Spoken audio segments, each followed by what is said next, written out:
At 5 in the morning, my husband humiliated me. I was far along in my pregnancy when he yelled, "Get up and make breakfast for my parents." The metallic taste of blood filled my mouth, but it was the searing pain in my pregnant belly that truly ripped my world apart. As I hit the cold kitchen floor, a monster's boot connected with my unborn son, and in that horrifying moment, I knew everything was about to change.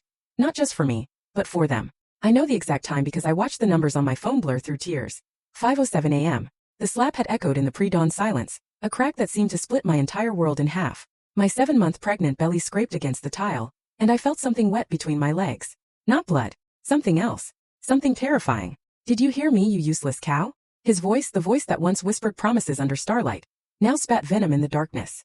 I said, "Get up and make breakfast. My parents are hungry."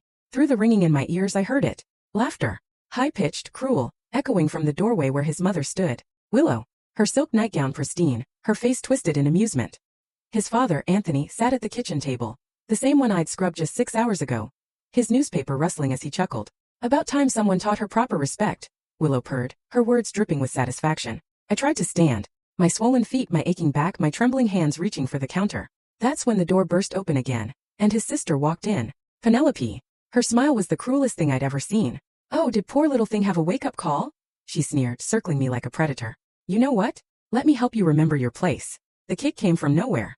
Her designer boot connected with my stomach with such force that the air left my lungs. The baby. Oh God, the baby. I felt him, my little boy, lurch inside me, then go terrifyingly still. I screamed or tried to. Only a wheeze came out. "That's what you get for trapping my brother," she hissed, drawing her leg back for another strike. My hand shook as I fumbled for my phone. The screen was cracked from where it had fallen, but it still worked. The emergency contact. The one I programmed 3 months ago when the first bruise appeared. When I first realized the man I married was a monster wearing a mask. One button. Just one button. The world tilted.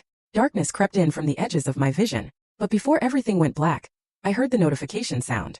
Message sent. Then nothing. What I didn't know, what none of them knew, was that the button I pressed didn't just send an SOS to my brother. It activated something else. Something that would turn their laughter into screams, their cruelty into consequence, their twisted family into ruins.